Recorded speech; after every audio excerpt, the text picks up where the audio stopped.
എറണാകുളം ജില്ലയിലാണ് ഇന്ന് എത്തിയിട്ടുള്ളത്. ഈ പരിപാടിയിൽ ജില്ലാ കളക്ടർ എന്ന നിലയിൽ ഇവിടെ എത്തിച്ചേർന്നിട്ടുള്ള എല്ലാ വിശിഷ്ട വ്യക്തികൾക്കും സ്വാഗതം ആശംസിക്കുന്നതാണ് എൻ്റെ കർത്തവ്യം. ഞാൻ എൻ്റെ കർത്തവ്യത്തിലേക്ക് കടക്കുന്നു. ഈ പരിപാടിയുടെ അധ്യക്ഷൻ നിങ്ങളെല്ലാവർക്കും അറിയാം, നമ്മുടെ എറണാകുളം ജില്ലയുടെ ഇൻചാർജുള്ള നമ്മുടെ ബഹുമാനപ്പെട്ട നിയമ വ്യവസായ കയർ വകുപ്പ് മന്ത്രി ശ്രീ പി രാജീവ് സാറാണ്. ജില്ലയുടെ എല്ലാ വികസന കാര്യങ്ങളിലും ലീഡർഷിപ്പ് തന്ന് നമുക്ക് മാർഗനിർദ്ദേശങ്ങൾ നൽകിക്കൊണ്ടിരിക്കുന്ന ഏറ്റവും ബഹുമാനപ്പെട്ട വ്യക്തിത്വമാണ് നമ്മുടെ അധ്യക്ഷൻ. നിങ്ങൾ ഓരോരുത്തരുടെ പേരിലും എൻ്റെ സ്വന്തം പേരിലും നമ്മുടെ ബഹുമാനപ്പെട്ട രാജീവ് സാറിനെ ഈ പരിപാടിയിലേക്ക് ക്ഷണിച്ചുകൊള്ളുന്നു. Welcome sir. ഈ പരിപാടി, ഈ ജില്ലാതല യോഗം ഉദ്ഘാടനം ചെയ്യാൻ എത്തിയിട്ടുള്ളത് നമ്മളെല്ലാവർക്കും അറിയാം, നമ്മുടെ കേരളത്തിൻ്റെ ഏറ്റവും പ്രിയങ്കരനായ ഏറ്റവും ബഹുമാനപ്പെട്ട മുഖ്യമന്ത്രി ശ്രീ പിണറായി വിജയൻ സാറാണ്. കഴിഞ്ഞ കുറേ ദിവസങ്ങളായിട്ട് ഓരോ ജില്ലയിലും ഈ മുഖാമുഖം പരിപാടി നടത്തിക്കൊണ്ടിരിക്കുന്നു. ഇന്നലെ ആലപ്പിയിൽ നടത്തി, നാളെ പാലക്കാടിൽ മേഖലാ അവലോകന യോഗം. ഇങ്ങനെ ഓരോ ദിവസവും ഓരോ ജില്ലയിലും നമ്മുടെ സംസ്ഥാനത്തിൻ്റെ എല്ലാ വികസന പദ്ധതികളും വികസന കാഴ്ചപ്പാടുകളും എല്ലാം ഓരോ ദിവസവും ലീഡർഷിപ്പ് തന്ന് നമ്മൾ മൊത്ത സംസ്ഥാനത്തെയും നമ്മുടെ സമൂഹത്തെയും നയിച്ചുകൊണ്ടിരിക്കുന്ന ഏറ്റവും ബഹുമാനപ്പെട്ട മുഖ്യമന്ത്രി ശ്രീ പിണറായി വിജയൻ സാറാണ് നമ്മുടെ യോഗത്തിൻ്റെ ഉദ്ഘാടകൻ.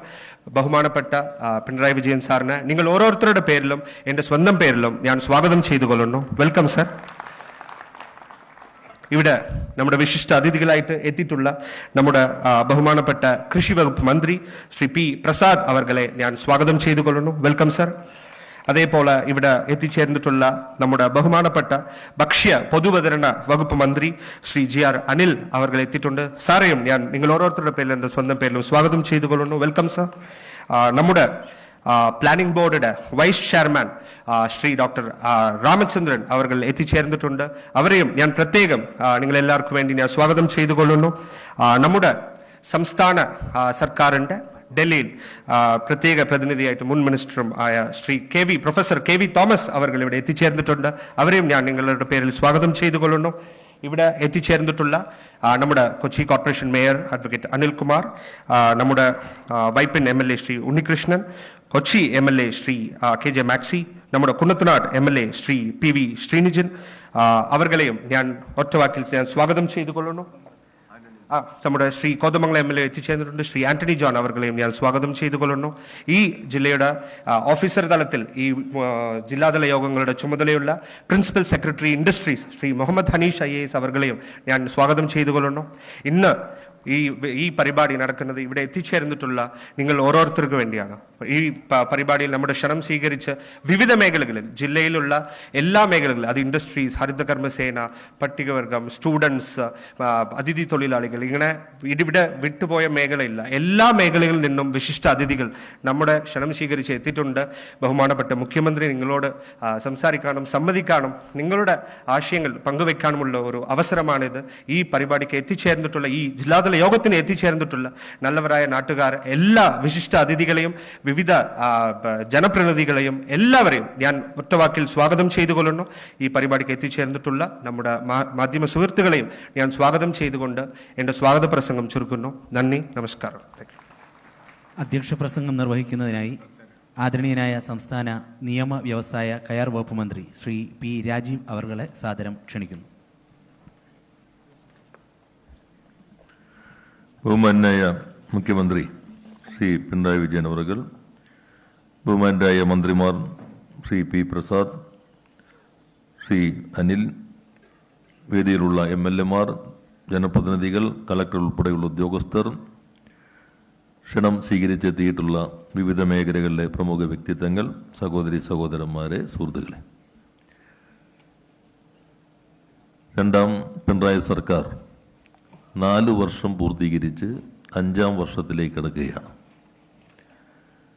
ശ്രീ പിണറായി വിജയൻ മുഖ്യമന്ത്രി എന്ന നിലയിൽ 9 വർഷം പൂർത്തീകരിച്ച് 10ാം വർഷത്തേക്ക് കിടക്കുകയാണ്.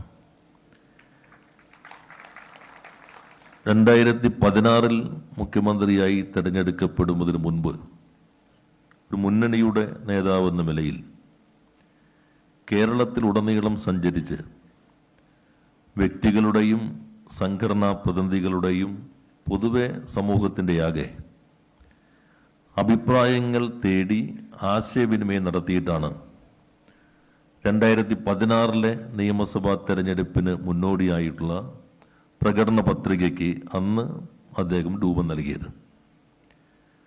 അതിനുശേഷം ഒരുപക്ഷെ ലോക ചരിത്രത്തിൽ ആദ്യമായി തെരഞ്ഞെടുക്കപ്പെട്ട ഒരു ഗവൺമെന്റ് ഓരോ വർഷം പൂർത്തീകരിക്കുമ്പോഴും എന്താണോ ജനങ്ങളോട് തെരഞ്ഞെടുപ്പിന് മുൻപ് പറഞ്ഞത് അതിൽ എത്രമാത്രം നിർവഹിക്കാൻ കഴിഞ്ഞു എന്ന പ്രോഗ്രസ് റിപ്പോർട്ട് സമർപ്പിക്കുന്ന ജനാധിപത്യത്തിന്റെ പുതിയ രീതി ലോകത്തിന് സംഭാവന ചെയ്തത് ശ്രീ പിണറായി വിജയൻ എന്ന മുഖ്യമന്ത്രിയും ഈ ഗവൺമെന്റുമാണ്.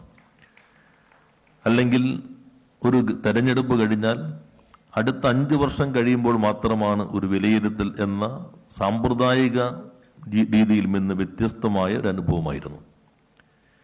എന്ന് മാത്രമല്ല, ഓരോ വാർഷിക ആഘോഷങ്ങളുടെ സന്ദർഭങ്ങളിലും ഇതേപോലെ ഓരോ ജില്ലയിലും ജനങ്ങളുമായി ആശയ സംവാദം നടത്തുന്നതിനും ഓരോ മേഖലയിലെ ജനവിഭാഗങ്ങളുമായി യുവാക്കൾ, അതുപോലെ സ്ത്രീകൾ, ചെറുപ്പക്കാർ, പ്രൊഫഷണലുകൾ, വ്യവസായ പ്രമുഖർ, ഇങ്ങനെ എല്ലാ മേഖല മുതൽ തൊഴിലാളികൾ വരെയുള്ളവരുമായി പ്രത്യേകം ആശയവിനിമയം നടത്താനും സമയം കണ്ടെത്തിയിരുന്നു.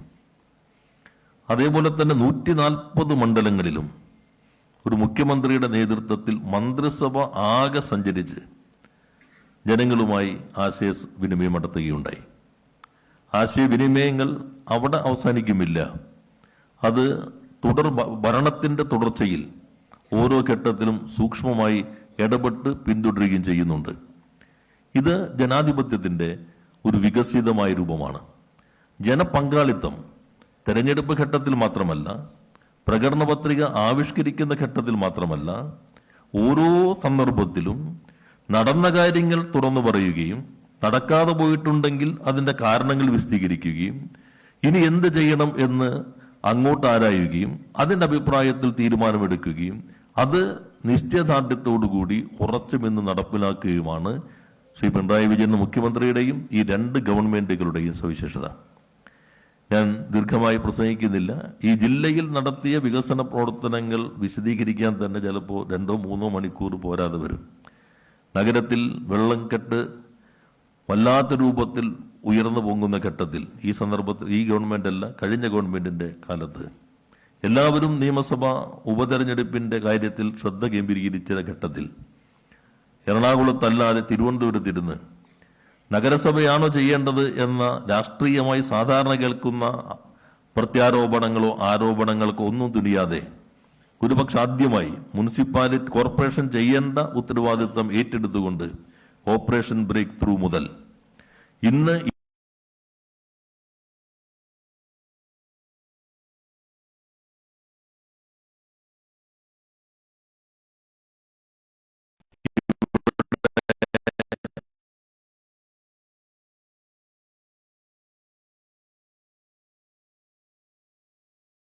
കാണുന്ന ഈ കൺവെൻഷൻ സെന്ററും എക്സിബിഷൻ സെന്ററും ഉൾപ്പെടെ ഇനി ഒരു ഇഞ്ച് പോലും സ്ഥലമില്ലാത്ത രൂപത്തിൽ ഇൻഫോ പാർക്കിന്റെ വികസനം ഉൾപ്പെടെ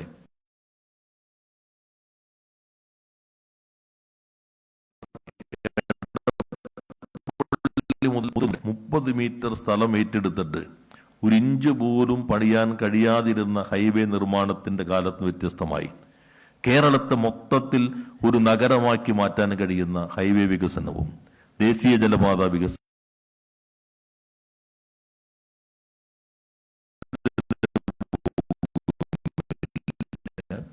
ഇന്ന് ഞങ്ങളെല്ലാം വരുമ്പോൾ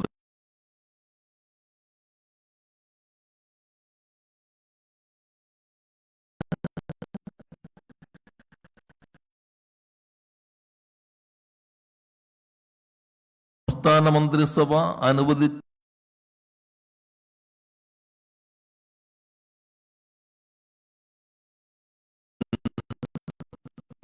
ഡെവലപ്മെന്റ് റീജൻ വാട്ടർ റീജനറേഷന്റെയും സീവേജ് പ്ലാന്റിനുമായി ബന്ധപ്പെട്ട് 3716.10 കോടി രൂപ കൊച്ചിക്ക് അനുവദിച്ച തീരുമാനം എടുത്തിരിക്കുന്നു. അത് 6 കനാലുകളെ ബന്ധപ്പെടുത്തിക്കൊണ്ടും ഈ കൊച്ചിയുടെ മുഴുവൻ മലിനജലത്തെയും പൂർണ്ണമായിട്ടും ഒഴുക്കി ശാസ്ത്രീയമായി കൊണ്ടുപോകുന്ന 105 MLD-യുടെ 2 സീവേജ് ട്രീറ്റ്മെന്റ് പ്ലാന്റുകൾ ഉൾപ്പെടെയുള്ള ദീർഘകാല വീക്ഷണത്തോടുകൂടി പദ്ധതി KMRL-ഉം അതേപോലെ തന്നെ വാട്ടർ അതോറിറ്റിയും ചേർന്ന് നടപ്പിലാക്കുന്ന പദ്ധതി ഈ നഗരത്തെ ഒരു 50 വർഷം മുൻപിൽ കണ്ട് ആവിഷ്കരിച്ചതിന് കേരളത്തിന്റെ മുഖ്യമന്ത്രിക്ക് കൊച്ചിക്ക് വേണ്ടി, എറണാകുളം ജില്ലയ്ക്ക് വേണ്ടി പ്രത്യേകം നന്ദി രേഖപ്പെടുത്താൻ കൂടി ഈ സന്ദർഭം വിനിയോഗിച്ചുകൊണ്ട് ഞാൻ എന്റെ അധ്യക്ഷ പ്രസംഗം അവസാനിപ്പിക്കുന്നു. എല്ലാവർക്കും നന്ദി, നമസ്കാരം. ആമുഖ ഭാഷണം നിർവഹിക്കുന്നതിനായും അതിഥി തൊഴിലാളികളുടെ മക്കളുടെ വിദ്യാഭ്യാസ പദ്ധതിയുടെ പ്രഖ്യാപനത്തിനുമായി ആദരണീയനായ മുഖ്യമന്ത്രി ശ്രീ പിണറായി വിജയൻ അവർകളെ ആദരവോടെ ക്ഷണിക്കുന്നു.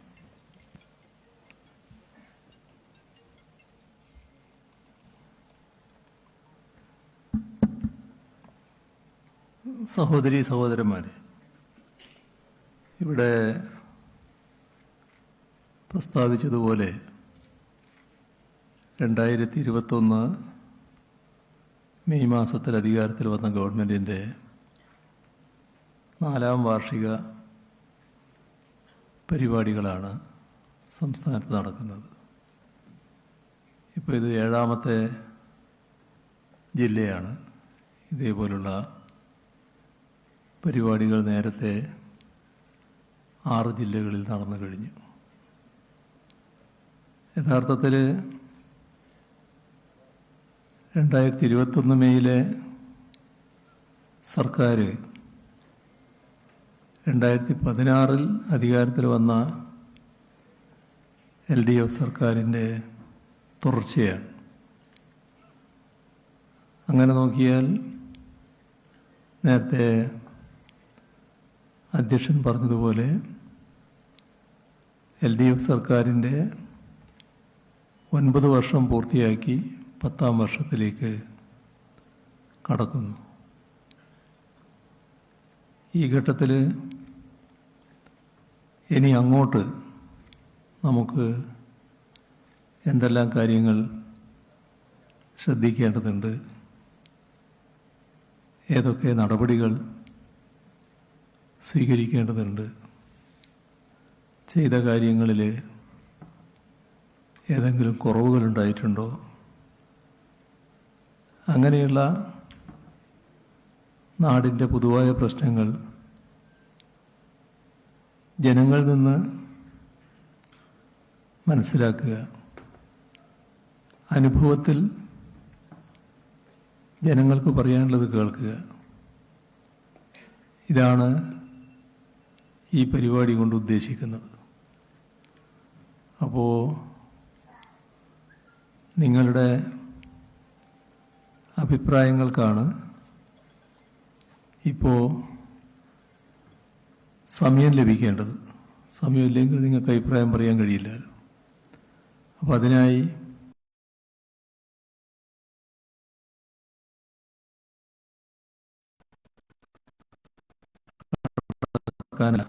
ഞാൻ ഉദ്ദേശിക്കുന്നത് നമ്മുടെ കേരളത്തിൻ്റെ പൊതുവായ ചിത്രം നിങ്ങളെല്ലാവരും മനസ്സിലാക്കിയിട്ടുള്ള കാര്യങ്ങളാണ്. നമ്മുടെ സംസ്ഥാനം ഒട്ടേറെ പ്രയാസങ്ങൾ, പ്രതിസന്ധികൾ നേരിടേണ്ടി വന്ന സംസ്ഥാനമാണ്. 2016 ശേഷം പ്രകൃതി ദുരന്തങ്ങൾ, മഹാമാരികൾ, അങ്ങനെ പലതും നമുക്ക് അനുഭവിക്കേണ്ടി വന്നു. ആ ഘട്ടത്തിൽ പ്രതിസന്ധിയിലായൊരു സംസ്ഥാനത്തെ സ്വാഭാവികമായും സഹായിക്കേണ്ടതുണ്ട്. ആ സഹായം കേന്ദ്ര ഗവൺമെൻറ്റാണ് നൽകേണ്ടത്. അത് ഭരണഘടന തന്നെ വ്യവസ്ഥ ചെയ്തിട്ടുള്ള കാര്യവുമാണ്. നമ്മുടെ രാജ്യത്ത് എവിടെ നോക്കിയാലും ഏതൊക്കെ സംസ്ഥാനങ്ങൾ കനത്ത ദുരന്തങ്ങൾ ഏറ്റുവാങ്ങേണ്ടി വന്നിട്ടുണ്ടോ അവിടെയെല്ലാം കേന്ദ്ര ഗവൺമെൻറ്റിൻ്റെ ഫലപ്രദമായ സഹായം ഉണ്ടായിട്ടുണ്ട്. പക്ഷേ നമ്മുടെ അനുഭവത്തിൽ അതില്ല. നമ്മൾ മറ്റ് സംസ്ഥാനങ്ങളിൽ സഹായം നൽകുന്നതിൻ്റെ കേട്ടറിവ് വെച്ച് തൃപ്തിപ്പെടേണ്ടി വരുന്നവരാണ്. നമ്മുടെ ദുരന്തഘട്ടങ്ങളിൽ ആവശ്യമായ സഹായം നിർഭാഗ്യവശാൽ ലഭിച്ചില്ല. മാത്രമല്ല, ഒട്ടേറെ പ്രയാസങ്ങൾ സാമ്പത്തിക രംഗത്ത് സൃഷ്ടിക്കുമാറുള്ള ഇടപെടലുകളും നമുക്ക് അനുഭവിക്കേണ്ടി വന്നു. ഒരു ഭാഗത്ത് സംസ്ഥാനത്തിനെടുക്കാൻ കഴിയുന്ന വായ്പ അതിൻ്റെ പരിധി വെട്ടിച്ചുരുക്കുന്ന നിലയുണ്ടായി. മറ്റൊരു ഭാഗത്ത് നമുക്ക് ലഭിക്കാൻ അർഹതയുള്ള സഹായം അത് ലഭ്യമാകാത്ത നില, അർഹതയുള്ളതും നിഷേധിക്കുന്ന നില. സംസ്ഥാനവും കേന്ദ്രവും കൂടി നടപ്പാക്കുന്ന പദ്ധതികളിലെ കേന്ദ്രവിഹിതം അതിന് വലിയ തോതിലുള്ള തടസ്സങ്ങൾ, ഇതെല്ലാം വല്ലാത്തൊരു ശ്വാസം മുട്ടൽ സാമ്പത്തിക രംഗത്ത് അനുഭവിക്കുന്നതിനിടയാക്കി. ഇങ്ങനെയൊക്കെ സംഭവിച്ചാൽ സാധാരണഗതിയിൽ നമ്മുടെ നാട് നാം ആഗ്രഹിക്കുന്ന രീതിയിൽ മെച്ചപ്പെട്ടു വരില്ല, തകർന്നു പോകും. പക്ഷേ നമുക്ക് നല്ല രീതിയിൽ പിടിച്ചു നിൽക്കാൻ കഴിഞ്ഞു. ഇതിനെയെല്ലാം അതിജീവിച്ച് പോകാൻ കഴിഞ്ഞു. നല്ല മുന്നേറ്റം പല കാര്യങ്ങളിലും നേടാൻ കഴിഞ്ഞു.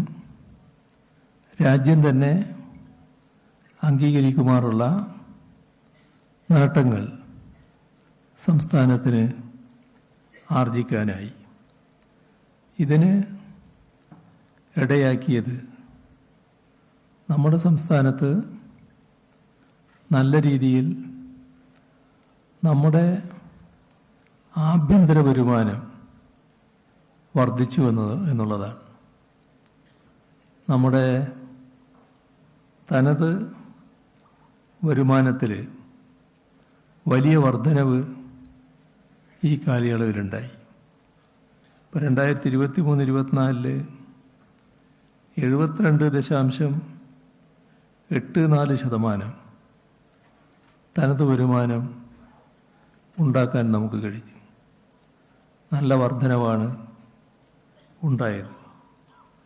കഴിഞ്ഞ 3 വർഷത്തെ തനത് നികുതി വരുമാനമെടുത്താൽ അത് 47,000 കോടിയിൽ നിന്ന് 81,000 കോടി രൂപയായി വർദ്ധിപ്പിക്കാൻ നമുക്ക് കഴിഞ്ഞു.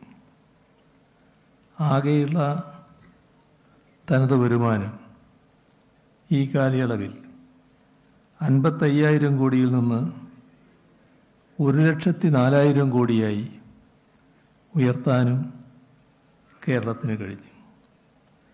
ഇതെല്ലാം കൊണ്ടാണ് തകരാതെ പിടിച്ചു നിൽക്കാൻ നമുക്ക് കഴിഞ്ഞത്. നമ്മുടെ സംസ്ഥാനത്തെക്കുറിച്ച് വലിയ തോതിലുള്ള തെറ്റിദ്ധാരണ സൃഷ്ടിക്കുമാറുള്ള പ്രചരണങ്ങളാണ് പലപ്പോഴും നാം കേൾക്കാറുള്ളത്. അതിൻ്റെ ഒരു ഭാഗം നമ്മുടെ പൊതുകടം വലിയ തോതിൽ വർദ്ധിക്കുന്നു എന്നുള്ളതാണ്. യഥാർത്ഥ സ്ഥിതി എന്താണ്? നാം എടുക്കുന്ന കടവും നമ്മുടെ ആഭ്യന്തര ഉൽപ്പാദനവും തമ്മിലുള്ള അന്തരം അത് കുറഞ്ഞു വരികയാണ്. നേരത്തെ 36%, 34% കുറഞ്ഞു. ഇനിയും കുറയുമെന്നുള്ളതാണ് പ്രത്യേകത. മറ്റൊരു പ്രത്യേകത നാം കാണേണ്ടത് ഏതൊരു സംസ്ഥാനത്തിൻ്റെയും ചെലവുകൾ നിർവഹിക്കുന്നതിന് സംസ്ഥാനത്തിൻ്റെ വരുമാനം മാത്രമല്ല ഘടകമായിരിക്കുന്നത്. കേന്ദ്ര സർക്കാരിൻ്റെ പങ്കാളിത്തവും അതിലുണ്ട്. കേന്ദ്രവും സംസ്ഥാനവും കൂടി ചെലവിടുന്ന പദ്ധതികളുണ്ട്. ഈ ഗണം പരിശോധിച്ചാൽ സംസ്ഥാന വിഹിതം വർദ്ധിക്കുന്നു, കേന്ദ്ര വിഹിതം കുറയുന്നു എന്ന പ്രതിഭാസം കാണാൻ കഴിയും. ഇപ്പോൾ കഴിഞ്ഞ സാമ്പത്തിക വർഷം മൊത്തം ചെലവിൽ 70% സംസ്ഥാനമാണ് വഹിക്കേണ്ടി വന്നത്. ഈ ഏപ്രിൽ 1 മുതൽ ആരംഭിച്ച ഈ സാമ്പത്തിക വർഷം ആ ചെലവ്, സംസ്ഥാനം വഹിക്കുന്ന ചെലവ് 75% ഉയരുമെന്നാണ് കണക്കാക്കുന്നത്. ഇത് നമ്മുടെ സംസ്ഥാനത്തിന് പ്രത്യേകമായി അനുഭവിക്കേണ്ടി വരുന്ന കാര്യമാണ്. മറ്റു ചില സംസ്ഥാനങ്ങളെടുത്താൽ ഇതിൻ്റെ നേരെ വിപരീതമായ നില കാണാൻ നമുക്ക് കഴിയും.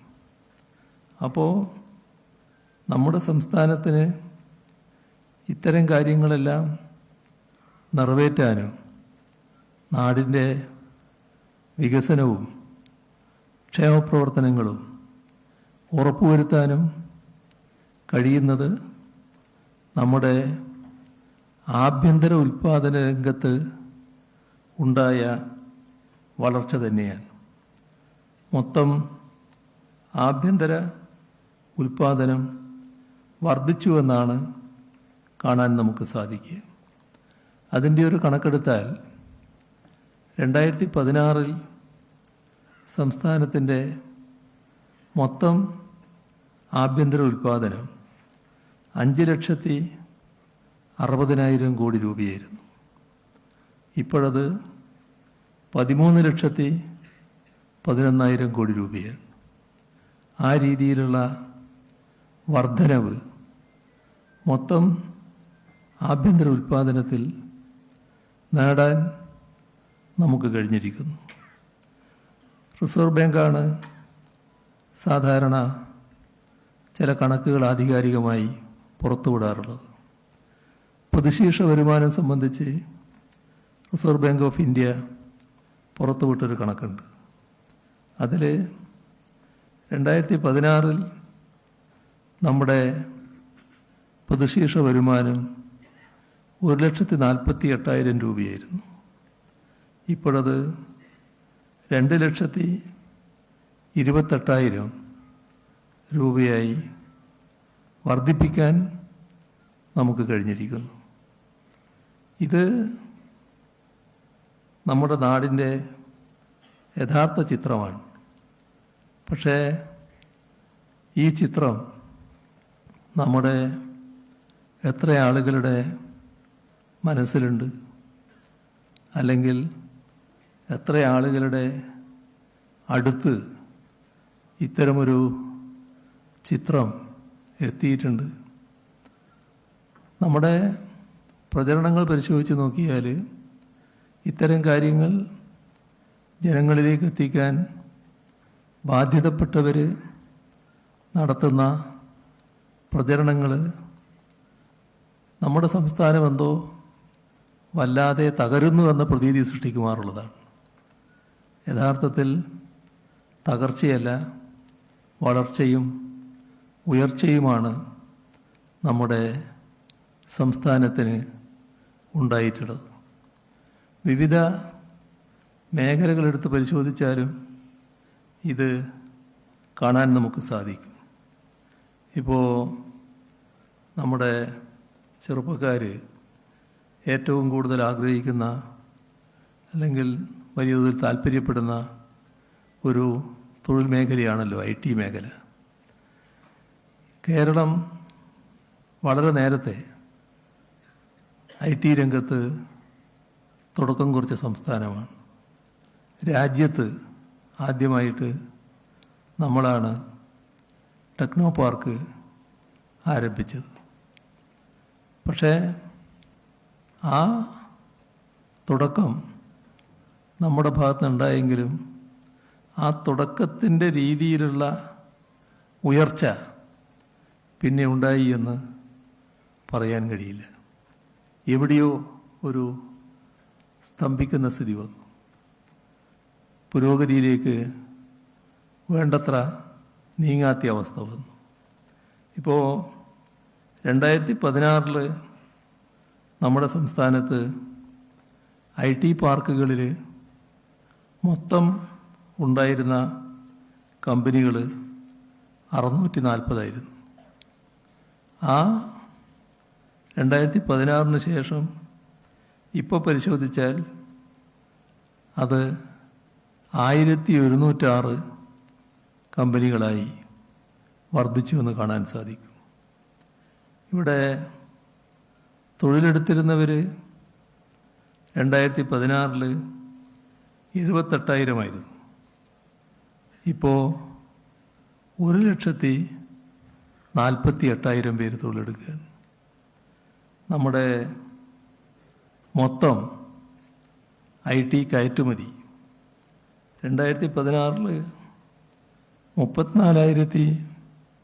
34,123 കോടി രൂപയുടേതായിരുന്നു. അത് ഇപ്പോൾ 90,000 കോടി രൂപയായി വർദ്ധിപ്പിക്കാൻ നമുക്ക് കഴിഞ്ഞിരിക്കുന്നു.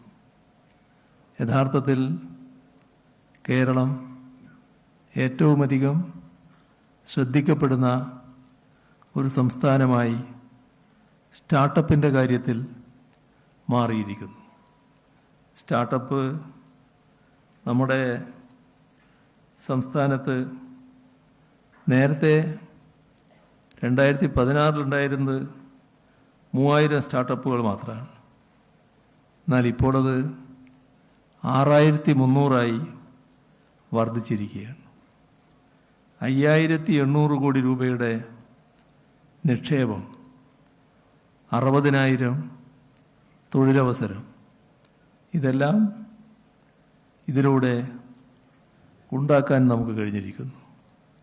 നമ്മൾ 2026 15,000 സ്റ്റാർട്ടപ്പുകളിലേക്കും 1,00,000 തൊഴിലവസരങ്ങളിലേക്കും എത്തിക്കാനാവണം എന്നാണ് ഉദ്ദേശിക്കുന്നത്. അത്തരമൊരു ലക്ഷ്യമിട്ടുകൊണ്ടാണ് നാം നീങ്ങിക്കൊണ്ടിരിക്കുന്നത്. യഥാർത്ഥത്തിൽ ഇത്തരത്തിലുള്ള വിവിധ മേഖലകളിലെ വികസനവുമായി ബന്ധപ്പെട്ട കാര്യങ്ങൾ നമ്മുടെ സംസ്ഥാനത്തിൻ്റെ പൊതുചിത്രമായി വന്നുകൂടാ എന്ന് നിർബന്ധമുള്ള ഒരു നില ചിലർ സ്വീകരിക്കുന്നുവെന്നത് നാം കാണാതിരിക്കരുത്. ഇവിടെ ശ്രദ്ധിക്കേണ്ട കാര്യം, ഈ കഴിഞ്ഞ 9 വർഷത്തിനിടയിൽ നമ്മുടെ രാജ്യത്തിന് തന്നെ അഭിമാനകരമായ ഒട്ടേറെ പുതിയ കാര്യങ്ങൾ സ്ഥാപിക്കാൻ കേരളത്തിന് കഴിഞ്ഞിട്ടുണ്ട്. അതിലൊന്നാണ് നമ്മുടെ ഡിജിറ്റൽ യൂണിവേഴ്സിറ്റി. അത് രാജ്യത്തെ ആദ്യത്തെ ഡിജിറ്റൽ യൂണിവേഴ്സിറ്റിയാണ്. അതേപോലെ തന്നെ ഡിജിറ്റൽ സയൻസ് പാർക്ക്, രാജ്യത്തെ ആദ്യത്തെ ഡിജിറ്റൽ സയൻസ് പാർക്ക് കേരളത്തിലാണ്. ഇതേപോലെ തന്നെയാണ് ഗ്രഫീൻ ഇന്നൊവേഷൻ സെൻറ്റർ, ഇവിടുത്തെ വാട്ടർ മെട്രോ, തിരുവനന്തപുരത്ത് സ്ഥാപിച്ച ഇൻസ്റ്റിറ്റ്യൂട്ട് ഓഫ് അഡ്വാൻസ്ഡ് വൈറോളജി, ഇതെല്ലാം നമ്മുടെ കേരളത്തിൽ രാജ്യത്തിന് മാതൃകയായി സ്ഥാപിക്കാൻ കഴിഞ്ഞ സ്ഥാപനങ്ങളാണ്. അതോടൊപ്പം ചില കാര്യങ്ങൾ നാം നല്ല രീതിയിൽ നിർമ്മാണത്തിൽ കിടക്കുകയാണ്, ഒരുക്കിക്കൊണ്ടിരിക്കുകയാണ്. അതിലൊന്നാണ് international Ayurveda research institute, genome data centre, medical technology consortium. ഇതെല്ലാം ഒരുക്കുകയാണ് നമ്മൾ. നമ്മുടെ കേരളത്തിൽ മികവിൻ്റെ കേന്ദ്രങ്ങൾ, സെൻറ്റർ ഓഫ് എക്സലൻസ്, മൈക്രോബയോമിലും ന്യൂട്രാസ്യൂട്ടിക്കൽസ് മേഖലകളിലും മികവിൻ്റെ കേന്ദ്രങ്ങൾ സ്ഥാപിക്കാൻ നമ്മൾ നടപടികൾ സ്വീകരിച്ചു വരികയാണ്. നിങ്ങൾക്കറിയാം, ഇവിടെ വരാനിരിക്കുന്ന സയൻസ് പാർക്കിനെ കുറിച്ച്. എന്നാൽ അതുപോലെ 3 സയൻസ് പാർക്കുകളാണ് 200 കോടി രൂപ വീതം ചെലവിട്ടുകൊണ്ട് കേരളത്തിൽ സ്ഥാപിക്കാൻ പോകുന്നത്. ഇതെല്ലാം കാണിക്കുന്നത് എന്താണ്? നമ്മുടെ കേരളം ആധുനിക വിജ്ഞാന ഉൽപാദന കേന്ദ്രമായി മാറുന്നു എന്നുള്ളതാണ്. ആ രീതിയിലേക്ക് നമ്മുടെ നാട് മാറി വരികയാണ്. നമ്മുടെ കേരളത്തിൽ സോഫ്റ്റ്വെയർ ഡെവലപ്മെൻറ്റ് നേരത്തെ ഒരു പരിധിയോളം നടന്നിരുന്നു. ഇപ്പോൾ നമ്മൾ ഹാർഡ്വെയർ രംഗത്തും സോളാർ പാനലിലും ലിഥിയം ബാറ്ററിയിലും ഹൈഡ്രജൻ മേഖലയിലും എല്ലാം കടക്കുകയാണ്. ഇവിടങ്ങളിലെല്ലാം ഉൽപാദനം യാഥാർത്ഥ്യമാക്കാനുള്ള നടപടികളാണ് സ്വീകരിച്ചു വരുന്നത്.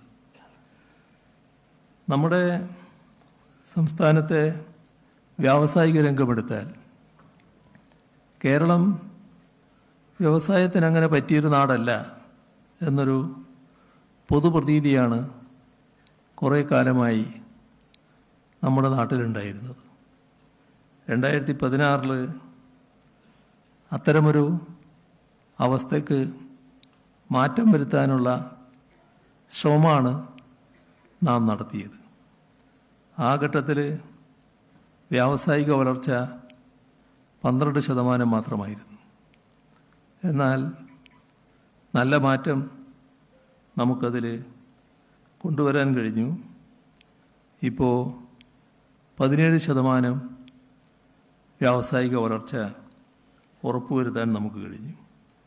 ഇവിടെ മാനുഫാക്ചറിങ് സെക്ടറിൽ 2016 9% നമ്മുടെ സംഭാവന.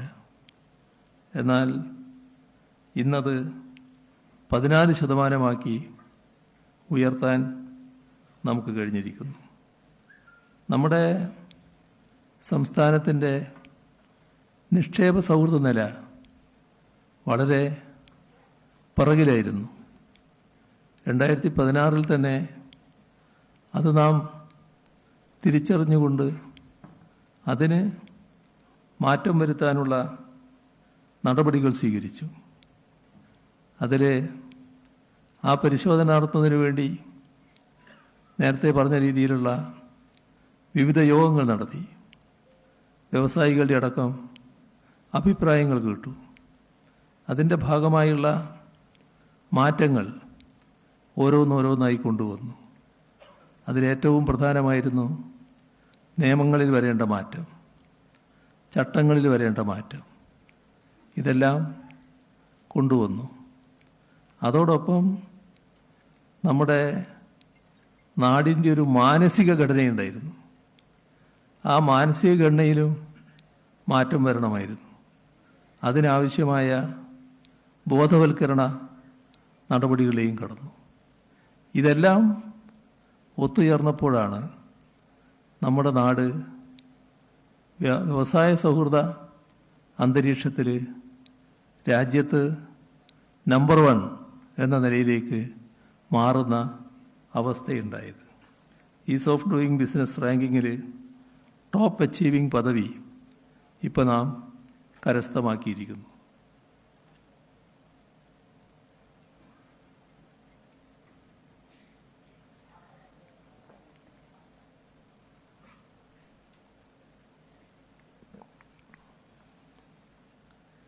ഇവിടെ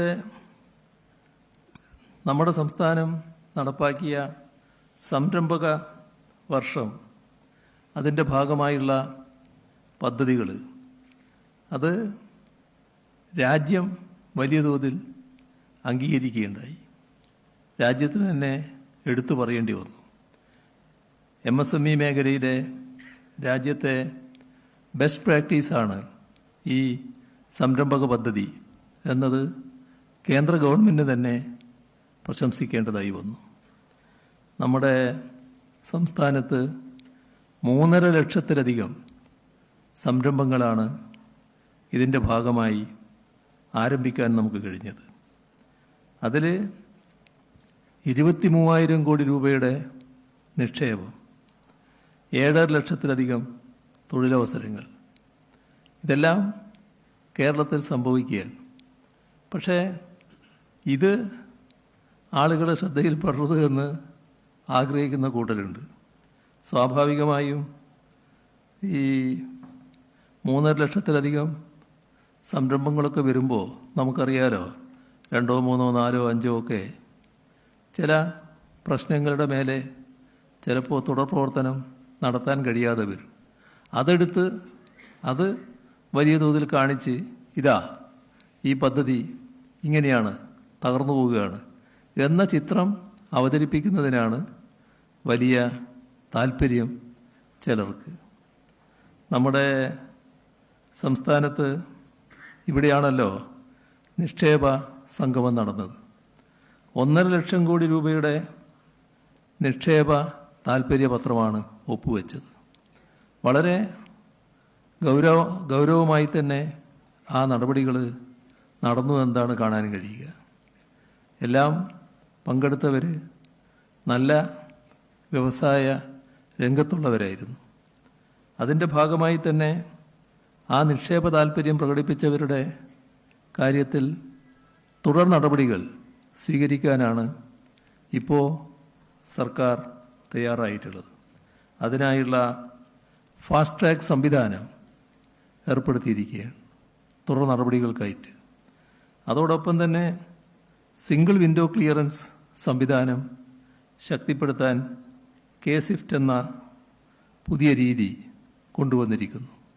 അതിവേഗതയിൽ നിക്ഷേപകർക്ക് അവരുടെ സ്ഥാപനങ്ങൾ ആരംഭിക്കാൻ കഴിയുന്ന നിലയുണ്ടാക്കുക എന്നതാണ് ഉദ്ദേശിക്കുന്നത്. വ്യവസായ സ്ഥാപനങ്ങളിൽ പലപ്പോഴും ഉണ്ടാകുന്ന ചില പരാതികൾ പരിശോധനയുമായി ബന്ധപ്പെട്ടുള്ളതാണ്. ആ സ്ഥാപനങ്ങളിൽ പരിശോധന നടത്താനുള്ള ഓൺലൈൻ സംവിധാനം KSIS എന്ന പേരിൽ കൊണ്ടുവന്നിരിക്കുന്നു. എല്ലാം വ്യവസായ സൗഹൃദ അന്തരീക്ഷം കൂടുതൽ ശക്തമായി തുടരുന്നതിന് സഹായകമായ നിലയാണ്. നമ്മുടെ ഈ കഴിഞ്ഞ കാലയളവെടുത്താൽ കേരളം വ്യവസായത്തിന് പറ്റിയ നാടല്ല എന്ന അന്തരീക്ഷത്തിൽ മാറ്റം വന്നിരിക്കുന്നു. നിസ്സാനെ പോലുള്ള, എയർബസ് പോലുള്ള വൻകിട ബഹുരാഷ്ട്ര കമ്പനികളടക്കം നമ്മുടെ സംസ്ഥാനത്തിനകത്തേക്ക് കടന്നു വരികയാണ്. നമ്മുടെ കേരളമാണ് ഇന്ത്യയിൽ ദാരിദ്ര്യം ഏറ്റവും കുറഞ്ഞ സംസ്ഥാനം. കേരളമാണ് ഇന്ത്യയിൽ വിലവർദ്ധനവ് ഏറ്റവും കുറഞ്ഞ സംസ്ഥാനം. എന്തുകൊണ്ടാണ് ഇത്തരമൊരവസ്ഥ ഉണ്ടാകുന്നത്? അത് പൊതുവിതരണ രംഗം ശക്തിപ്പെട്ടതുകൊണ്ടാണ്. ഇവിടെ UDF കാലത്ത് ആ സർക്കാർ 5242 കോടി രൂപയായിരുന്നു പൊതുവിതരണ രംഗത്തേക്ക് മാറ്റിവെച്ചത്. 2016 മുതൽ 21 വരെയുള്ള LDF സർക്കാർ ആ കാലത്ത് മാറ്റിവെച്ചത് 10,697 കോടി രൂപയാണ്. തൊട്ട് മുൻപുള്ള 5 വർഷം 5242, തൊട്ട് പിന്നാലെയുള്ള 5 വർഷം 10,697. ഇപ്പോൾ വിപണി ഇടപെടലിന് മാത്രം 2024 വരെ എടുത്താൽ 14,000 കോടി രൂപ നമ്മുടെ സംസ്ഥാന സർക്കാർ ചെലവഴിച്ചു എന്ന് കാണാൻ സാധിക്കും. അപ്പോൾ നമ്മുടെ സംസ്ഥാനത്ത് ദാരിദ്ര്യം കുറഞ്ഞു നിൽക്കുന്നതും വിലവർദ്ധനവ് ഏറ്റവും കുറവായി നിൽക്കുന്നതുമൊക്കെ ഈ പൊതുവിതരണ രംഗം ശക്തിപ്പെടുത്തിയതിൻ്റെ ഭാഗമാണ്. കേരളത്തിൽ 4.25 ലക്ഷത്തോളം മുൻഗണനാ കാർഡുകളാണ് സർക്കാർ ലഭ്യമാക്കിയിട്ടുള്ളത്. കേരളത്തിൻ്റെ മറ്റൊരു പ്രത്യേകത ശാന്തമായ പൊതുജീവിതം നിലനിൽക്കുന്ന സ്ഥലം, നല്ല ക്രമസമാധാന നിലയുള്ള സംസ്ഥാനം, വർഗീയ കലാപം ഒഴിവാക്കാൻ കഴിഞ്ഞ സംസ്ഥാനം, ശാന്തമായ പൊതുജീവിതം തുടരുന്നു. നമ്മുടെ വൈദ്യുതി മേഖല വ്യവസായങ്ങൾക്ക് ആവശ്യമായ വൈദ്യുതി തടസ്സമില്ലാതെ നൽകുന്നതിന് പര്യാപ്തമാകും രൂപത്തിൽ കഴിവ് നേടിയിരിക്കുന്നു. ലോഡ് ഷെഡിങ്ങും പവർ കട്ടുമെല്ലാം പഴയ കടങ്കഥയായി നമ്മുടെ നാട്ടിൽ മാറിയിരിക്കുന്നു. ഇവിടെ നല്ല രീതിയിലുള്ള ക്വാളിറ്റി പവർ നൽകുന്നതിനായി വൈദ്യുതിയുടെ പ്രസരണശേഷി വർദ്ധിപ്പിക്കുന്നു. അതിനാണ് 10,000 കോടി രൂപയുടെ ട്രാൻസ്ഗ്രിഡ് പദ്ധതി നമ്മുടെ സംസ്ഥാനത്ത് നടപ്പാക്കുന്നത്. ഇവിടെ കഴിഞ്ഞ കാലയളവെടുത്താൽ നമ്മുടെ ദുരിതമനുഭവിക്കുന്നവർക്ക് കൊടുക്കുന്ന ദുരിതാശ്വാസ നിധി 2011-16 കാലത്ത് 808 കോടി രൂപയായിരുന്നു ദുരിതാശ്വാസ നിധിയിൽ നിന്നുള്ള സഹായം. കഴിഞ്ഞ 9 വർഷം എടുത്താൽ നമുക്ക് കാണാൻ പറ്റും അത് 8,500 കോടി രൂപയാണ്. അപ്പോൾ എത്ര ഭീമമായ തോതിലാണ് ദുരിതാശ്വാസ സഹായം നൽകുന്നത് എന്താണ്. ഇവിടെ ദുരിതാശ്വാസ നിധിയിൽ നിന്ന് ചികിത്സാ ധനസഹായം നൽകുന്നത് തന്നെ 6,80,000 പേരുണ്ട്. അത്രയും ആളുകൾക്ക് ചികിത്സാ ധനസഹായം നൽകാൻ നമുക്ക് കഴിഞ്ഞിട്ടുണ്ട്. കേരളത്തിൻ്റെ വികസന പ്രവർത്തനങ്ങൾ മാത്രമല്ല, കേരളത്തിൻ്റെ ക്ഷേമപ്രവർത്തനങ്ങളും നല്ല രീതിയിൽ മുന്നോട്ട് കൊണ്ടുപോകാൻ നമുക്ക് കഴിഞ്ഞു. അതിൻ്റെ ഭാഗമായി നമ്മുടെ ക്ഷേമ പെൻഷനുകൾ 2016 UDFൻ്റെ കാലത്ത് 600 രൂപയായിരുന്നു, 18 മാസത്തെ കുടിശ്ശികയായിരുന്നു. 2016 അധികാരത്തിൽ വന്ന ഗവൺമെൻറ്റാണ് ആ കുടിശ്ശിക മുഴുവൻ തീർത്തത്. ഇന്ന് ആ ഘട്ടത്തിലുണ്ടായിരുന്നത് 600 രൂപയാണെങ്കിൽ പിന്നീടത് വർധനവ് വന്നു. ഇപ്പോൾ 1,600 രൂപ, 60 ലക്ഷം പേർക്ക് 1,600 രൂപ വീതം ലഭിക്കുകയാണ്. 2016 34 ലക്ഷം പേരായിരുന്നു ആ കണക്കിലുണ്ടായിരുന്നത്. അതും 18 മാസം കുടിശ്ശികയായിരുന്നു. അതാണിപ്പോൾ 1,600 60 ലക്ഷം പേർക്ക് നൽകുന്നത്. ഇവിടെ UDF കാലത്ത് 2011-16 ചെലവഴിച്ചത് 9,000 കോടി രൂപയായിരുന്നു. LDF സർക്കാരിൻ്റെ കാലത്ത് 72,000 കോടി രൂപയാണ് ഇതിനു വേണ്ടി ചെലവഴിച്ചത്. നമ്മുടെ ലൈഫ് മിഷൻ്റെ ഭാഗമായുള്ള വീട് നിർമ്മാണം ഇപ്പോൾ 4 ലക്ഷത്തിലധികം വീടുകൾ നിർമ്മിച്ച് ആ വീടുകളിൽ ആളുകൾ താമസം തുടങ്ങിക്കഴിഞ്ഞു. ഇനി ബാക്കിയുള്ള വീടുകളും അതിവേഗം പൂർത്തിയാക്കാൻ തന്നെയാണ് ശ്രമിക്കുന്നത്. കഴിഞ്ഞ 9 വർഷം 3,57,000 പട്ടയം കേരളത്തിൽ നൽകി കഴിഞ്ഞിട്ടുണ്ട്. പട്ടയം അതിവേഗതയിൽ കൊടുക്കാനാണ് പോകുന്നത്. അടുത്ത ദിവസം തന്നെ അതുമായി ബന്ധപ്പെട്ട കൂടുതൽ വിവരങ്ങൾ കേൾക്കാൻ സാധിക്കും. നമ്മുടെ സംസ്ഥാനത്തിൻ്റെ അതിദാരിദ്ര്യ അവസ്ഥയിലുള്ള കുടുംബങ്ങൾ 64,006 അവരെ അതിദരിദ്രാവസ്ഥയിൽ നിന്ന് മോചിപ്പിക്കാനുള്ള ശ്രമങ്ങൾ നമ്മൾ ആരംഭിച്ചു. 78% ഇപ്പോൾ മോചിപ്പിക്കപ്പെട്ടു. ഈ വരുന്ന നവംബർ 1 നേരത്തെ പ്രഖ്യാപിച്ചതാണ്. ആ നവംബർ 1 നമ്മുടെ രാജ്യത്ത് അതിദരിദ്രരില്ലാത്ത ഏക സംസ്ഥാനം എന്ന നിലയിലേക്ക് കേരളം മാറാൻ പോവുകയാണ്. ആരോഗ്യമേഖലയിലും വലിയ തോതിലുള്ള മാറ്റം നമുക്ക് വരുത്താൻ കഴിഞ്ഞിട്ടുണ്ട്. നമ്മളതിൽ ഒരു കണക്ക് മാത്രമേ ഞാനിപ്പോൾ പറയുന്നുള്ളൂ. 2016 ആരോഗ്യരംഗത്തിൻ്റെ ബജറ്റ് വിഹിതം 665 കോടി രൂപയായിരുന്നു. ഇപ്പോഴത് 2,500 കോടിയോളം രൂപയാണ് ബജറ്റിൽ. 73 ലക്ഷം ആളുകൾക്ക് ഇൻഷുറൻസ് പരിരക്ഷയുണ്ട്. കാരുണ്യ ആരോഗ്യ ഇൻഷുറൻസിലൂടെ 612 ആശുപത്രികളിലായി 27 ലക്ഷം പേർക്ക് 2762 കോടിയുടെ സൗജന്യ ചികിത്സ നടത്താൻ നമുക്ക് കഴിഞ്ഞിട്ടുണ്ട്. ഇവിടെ പൊതുവിദ്യാഭ്യാസ രംഗത്ത് വന്ന മാറ്റം, പൊതുവിദ്യാഭ്യാസ രംഗം 2016 തകർന്നുപോയ ഒന്നായിരുന്നു. പൊതുവിദ്യാഭ്യാസത്തെ സ്നേഹിക്കുന്ന എല്ലാവരും മനോവേദനയോടെ കണ്ടൊരു കാര്യം. അന്ന് അടച്ചുപൂട്ടേണ്ട ഗണത്തിൽ തന്നെ 1000-ലധികം സ്കൂളുകളുണ്ടായിരുന്നു. അനാദായകരം എന്ന പട്ടികയിൽ LDF സർക്കാർ അധികാരത്തിൽ വരുന്നതിന് മുൻപ് തന്നെ ജനങ്ങളോട് LDF പറഞ്ഞു ഇതിനെല്ലാം മാറ്റം വരുത്തുമെന്ന്. അതിൻ്റെ ഭാഗമായുള്ള ഇടപെടലുകൾ പിന്നീടുണ്ടായി. പൊതുവിദ്യാഭ്യാസ സംരക്ഷണ യജ്ഞം, അതിലൂടെ നമ്മുടെ കേരളത്തിൽ വലിയ തോതിലുള്ള സാമ്പത്തിക സഹായം നൽകുകയുണ്ടായി. പൊതുവിദ്യാഭ്യാസ മേഖലയിൽ 5000 കോടിയോളം രൂപ ആ ഘട്ടത്തിൽ നാം ചെലവഴിച്ചു എന്നാണ് കാണാൻ പറ്റുക. അതിൽ കിഫ്ബി തന്നെ 3000 കോടിയോളം രൂപ ചെലവഴിച്ചു. പ്ലാൻ ഫണ്ടും മറ്റു ഫണ്ടുകളുമെല്ലാം കൂടി 2000 കോടിയോളം രൂപ. ക്ലാസ് മുറികൾ സ്മാർട്ട് ക്ലാസ്സുകളായി, സ്കൂളുകൾ ഹൈടെക് സ്കൂളായി, എല്ലാ സൗകര്യങ്ങളും ഒത്തുവന്നു. അക്കാദമിക് നിലവാരവും വർദ്ധിച്ചു. അധ്യാപകർക്ക് ആവശ്യമായ കാലോചിതമായ പരിശീലനവും നൽകുന്ന നിലയുണ്ടായി. ഇതിൻ്റെല്ലാം ഭാഗമായി നമ്മുടെ രാജ്യത്ത് school education quality index NITI Aayog അടയാളപ്പെടുത്തുമ്പോൾ തുടർച്ചയായി നമ്മുടെ കേരളത്തിന് 1ാം സ്ഥാനമാണ് ലഭിക്കുന്നത്. ഇവിടെ വിദ്യാഭ്യാസ രംഗത്തുള്ളൊരു കാര്യവും കൂടി ഇവിടെ പ്രഖ്യാപിക്കേണ്ടതുണ്ട് എന്ന് പറഞ്ഞല്ലോ. കഴിഞ്ഞ ഒരു ദിവസം ഒരു റിപ്പോർട്ട് ലഭിക്കുകയുണ്ടായി. ആ റിപ്പോർട്ട് ഇവിടെയുള്ള ഒരു പ്രദേശത്തെക്കുറിച്ചായിരുന്നു. ഇവിടെ നമ്മുടെ നാട്ടിനകത്ത് തന്നെ ഇപ്പോൾ ഇതര സംസ്ഥാനത്തുള്ള ധാരാളം ആളുകളുണ്ടല്ലോ.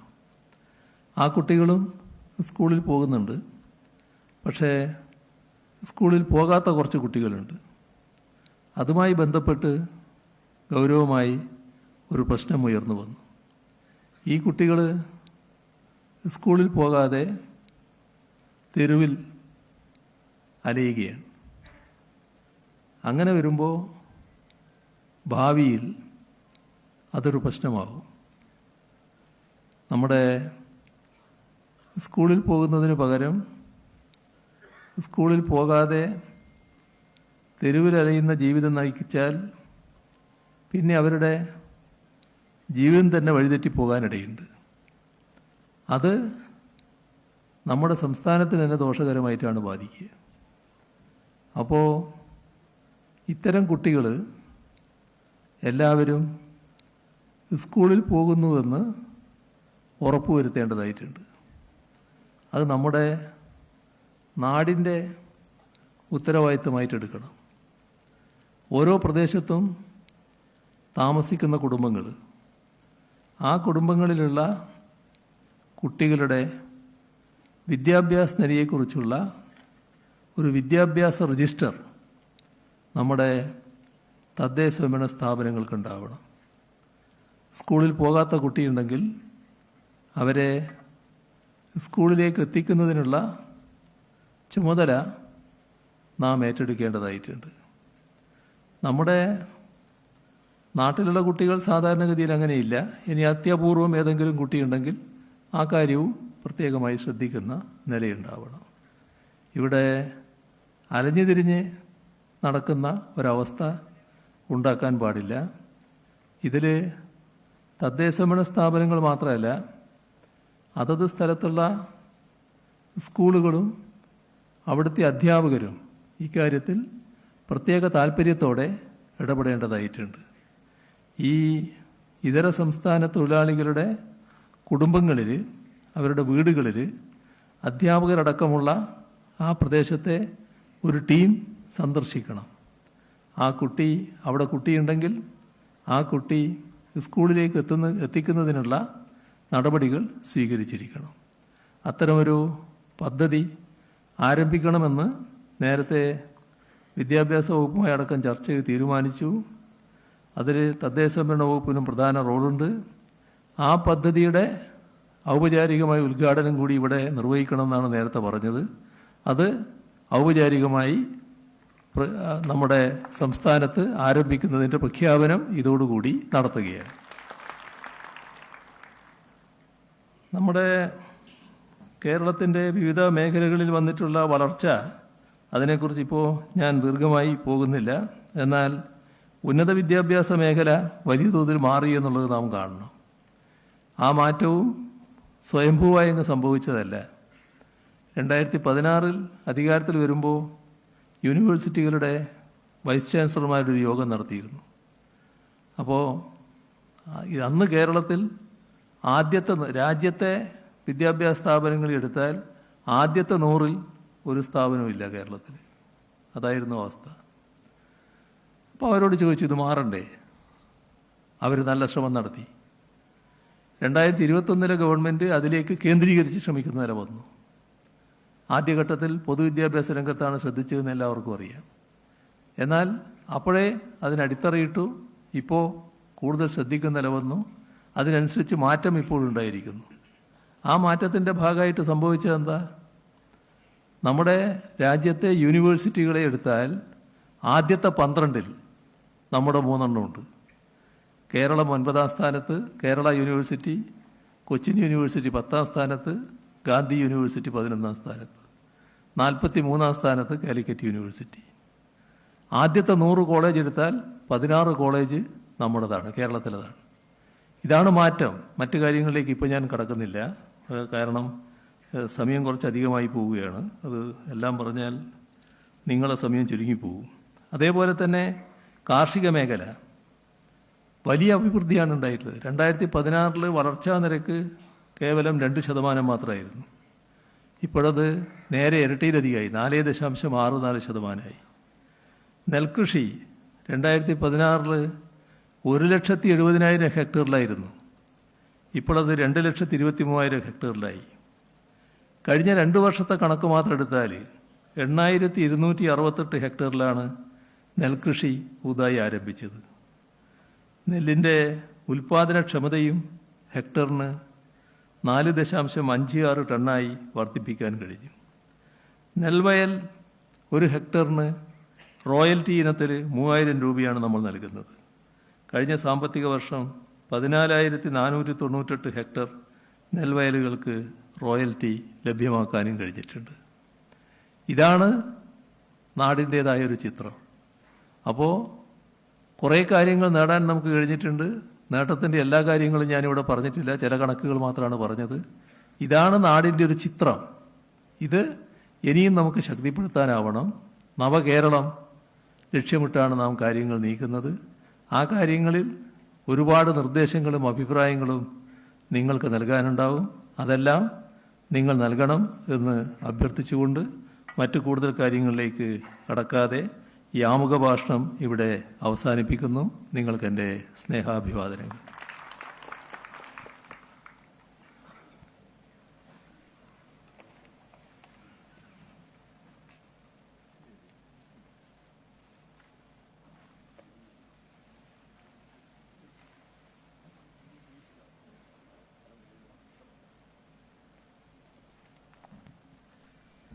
നമ്മുടെ ബഹുമാനപ്പെട്ട മുഖ്യമന്ത്രിയുടെ പ്രസംഗം കഴിഞ്ഞിട്ടുണ്ട്. ഇനി നമ്മുടെ ഇൻട്രാക്ഷനായിട്ട് തുടങ്ങാൻ പോകുന്നത് PRD ഒഴികെ ബാക്കി മാധ്യമ സുഹൃത്തുക്കൾ ഒന്ന് ദേ പ്ലീസ് ലീവ്. ഇതൊരു ക്ലോസ്ഡ് ഇൻട്രാക്ഷൻ ആയിരിക്കും.